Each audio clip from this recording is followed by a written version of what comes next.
പ്രിയ കൂട്ടുകാരെ, നിങ്ങളീ കാണുന്നത് ഷാർജയിലെ ഒരു ലേബർ ക്യാമ്പിൽ നടത്തിയ ക്രിസ്മസ് കരോളാണ്. ഇതിന് നേതൃത്വം നൽകിയത് ഷാർജ സെയിൻറ്റ് മൈക്കിൾസ് കാത്തലിക് ദേവാലയത്തിലെ മലയാളം കരിസ്മാറ്റിക് പ്രാർത്ഥനാ കൂട്ടായ്മയുടെ റീച്ച് ഔട്ട് മിനിസ്ട്രിയായ സിയോനാണ്. ഏകദേശം 15ഓളം പേർ ഈ ക്യാമ്പിൽ ഉണ്ടായിരുന്നു. 2025 ഡിസംബർ 14 ഞായറാഴ്ച ഏകദേശം രാത്രി 9 മണിയോടുകൂടി ഞങ്ങൾ അവിടെ എത്തിച്ചേർന്നു. വളരെയധികം സന്തോഷത്തോടെയാണ് ആ സഹോദരങ്ങൾ ഞങ്ങളെ വരവേറ്റത്.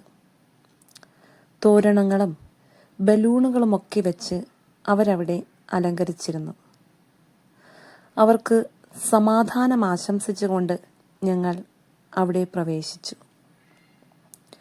ബൈബിൾ വായനയ്ക്കും സന്ദേശത്തിന് ശേഷം മനോഹരമായ ക്രിസ്മസ് കരോൾ ഗാനങ്ങൾ പാടി വളരെ യങ് ആൻഡ് എനർജറ്റിക്കായ ഒരു ക്രിസ്മസ് പാപ്പയായിരുന്നു നമ്മോടൊപ്പം ഉണ്ടായിരുന്നത്. അതിനാൽ തന്നെ അവർക്കെല്ലാം പാപ്പയോടൊപ്പം ആടാനും പാടാനും ഒക്കെ വലിയ ഉത്സാഹമായിരുന്നു. കേക്ക് കട്ടിങ്ങും മധുര വിതരണവും പാപ്പയോടൊപ്പമുള്ള ഫോട്ടോ എടുക്കലും ഒക്കെയാണ് കുറേ സന്തോഷത്തിൻ്റെ നിമിഷങ്ങൾ അവർക്ക് നമ്മൾ പകർന്നു നൽകിയത്.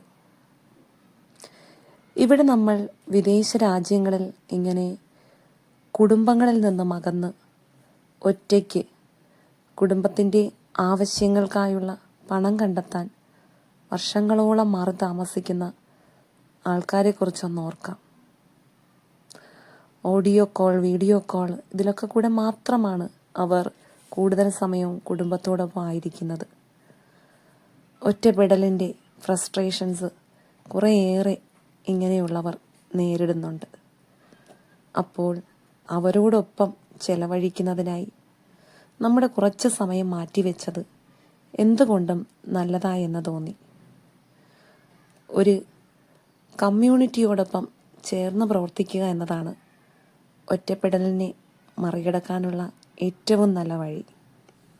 ഷാർജയിൽ കത്തോലിക്കരായുള്ള ആരെങ്കിലും ഇത് കാണുന്നുണ്ടെങ്കിൽ നിങ്ങളെ സെയിൻറ്റ് മൈക്കിൾസ് കാത്തലിക് ചർച്ചിലെ സിയോൺ റീച്ച് ഔട്ട് മിനിസ്ട്രി പ്രാർത്ഥനകൾക്കും കൂട്ടായ്മ അനുഭവത്തിനുമായി സ്വാഗതം ചെയ്യുകയാണ്.